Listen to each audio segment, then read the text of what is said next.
Derrière ces questions problématiques, l'idée c'était vraiment aussi de s'approprier une nouvelle méthode de travail en équipe.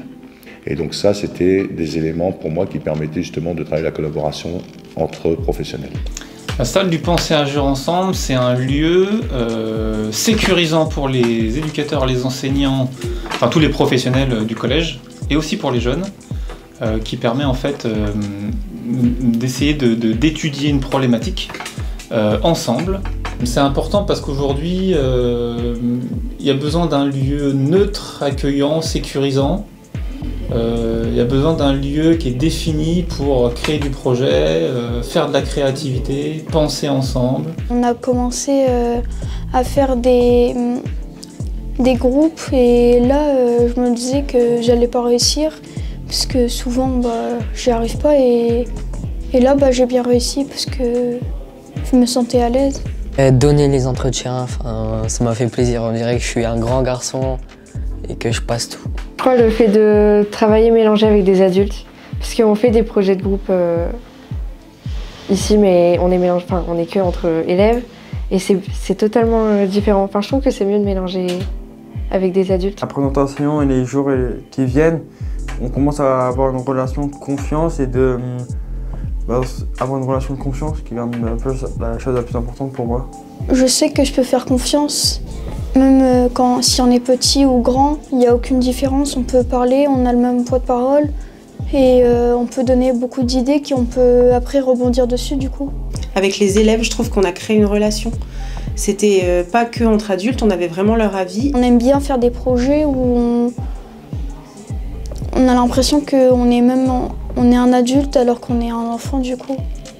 J'ai envie de montrer une belle image de moi, donc du coup je réfléchis à ce que je vais dire. Pas faire comme en cours, parce que même en cours il faut que je montre. Mais je vais dire ici, je dialecte plus mes phrases. Parce que je travaille avec des adultes, donc je veux faire l'adulte du coup. Le design thinking, pourquoi pas dans le... Alors nous on est un peu en classe flexible, etc. On essaie de faire ça en 6e, mais de l'importer dans toutes les classes, ça serait bien. C'est une formation pour les enseignants, pour qu'ils deviennent, on va dire, flexibles dans leurs apprentissages avec les élèves. Je prends en compte les pratiques et les missions des autres beaucoup plus quand je ressors de ces semaines-là. Moi, c'est vraiment une plus-value pour moi d'avoir appris ces techniques d'entretien parce que je pense que tu peux vraiment les réutiliser. Ça représente pour moi du bonheur, genre bonne entente et on en ressort avec les mains pleines de connaissances. On sait s'amuser, mais on sait aussi travailler en tant que rigoler. Et je crois qu'il ne faut pas gâcher ce moment-là. Pour moi, c'est comme un grand souvenir que je mets au coin de ma tête. Parce que voilà, ça fait plaisir de le faire, surtout avec vous. Parce qu'il y a une bonne entente dans le groupe.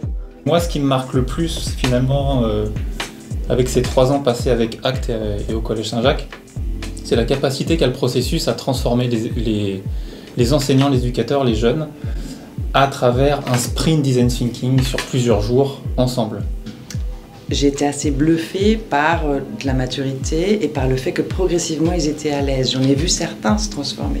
Tout n'est pas forcément obligé d'être nouveau. L'important c'est que ça transforme. C'est pas des recettes, c'est de la méthode pour ensuite s'approprier les choses et avancer seul.